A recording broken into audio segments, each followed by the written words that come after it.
তিনিচুকীয়াত শক্তি প্ৰদৰ্শন লুৰিণজ্যোতি গগৈৰ বিধানসভা নিৰ্বাচনৰ বাবে সাজু হৈছে অসম জাতীয় পৰিষদ।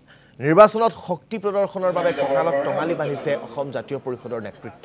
ৰাজ্যজুৰি আৰম্ভ কৰিছে নিৰ্বাচনী তৎপৰতা। বিশেষকৈ উজনি অসমত কুচকাৱাজ বৃদ্ধি কৰিছে অসম জাতীয় পৰিষদে। তিনিচুকীয়াত দেওবাৰে অনুষ্ঠিত কৰা হ'ল বৃহৎ দলীয় সভাৰ যোগদান সমাৰোহ। সহস্ৰাধিক লোকে যোগদান কৰিলে অসম জাতীয় পৰিষদত। সভাপতি লুৰিণজ্যোতি গগৈ, সাধাৰণ সম্পাদক জগদীশ ভূঞাৰ উপস্থিতিত যোগদান কৰিলে বিভিন্ন জাতি ধৰ্মৰ লোকে। বিজেপি, অগপ, কংগ্ৰেছ আৰু আপৰ বহু সদস্যই যোগ দিয়ে অসম জাতীয় পৰিষদত। জাতি বৰ্ণ নিৰ্বিশেষে সকলো জনতাক একত্ৰিত কৰি বিজেপি শূন্য অসম গঢ়াৰ লক্ষ্যৰ কথা ক'লে লুৰিণজ্যোতি গগৈয়ে। যোগদান কাৰ্যসূচীৰ লগতে আগন্তুক নিৰ্বাচনৰ ৰণনীতি সম্পৰ্কত আলোচনা তিনিচুকীয়া জিলাৰ বিষয়ববীয়াৰ সৈতে।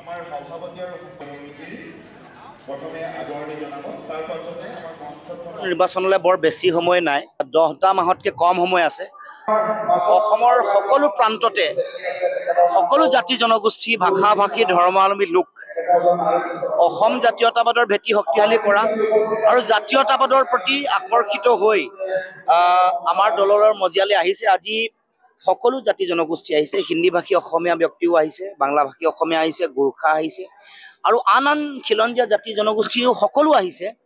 আহি এটাই শ্লোগান যে আমি বিজেপিৰ ভয়াৱহ যিটো ৰাজনীতি, এইটো উৎখাত কৰিবলৈ হ'লে আমি একেলগে যুঁজিব লাগিব।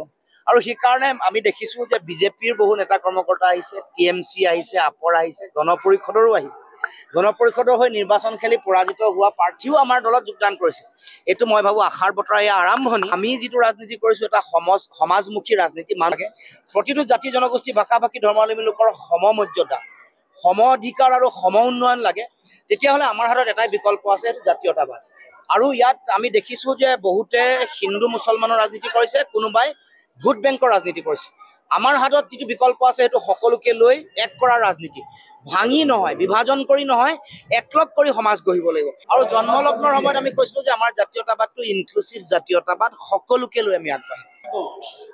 হিন্দীভাষীসকলক কৈছোঁ যে সামাজিক ন্যায় আৰু নিৰাপত্তা আৰু সমন্বয় সকলো দিয়াৰ দায়িত্ব অসম জাতীয় পৰিষদে আমি গ্ৰহণ কৰিম। আমি এটা গণমুখী ৰাজনীতি কৰিব কৈছোঁ। ইয়াত যেনেকৈ খিলঞ্জীয়াসকলৰ অধিকাৰ, ভাষা, কৃষ্টি সংস্কৃতি ৰক্ষাৰ কথা আছে, তেনেকৈ হিন্দীভাষী অসমীয়া, বাংলাভাষী অসমীয়া, গোৰ্খাসকল সকলোৰে, চাহ জনজাতীয়, আদিবাসী ৰাইজ সকলোকে লৈ আমি এখন এনেকুৱা অসম গঢ়িম, এনেকুৱা এটা অসমীয়া মহাজাতি সত্তা গঠন কৰিম য'ত সকলোৱে ইয়াক আপোন বুলি ভাবিব।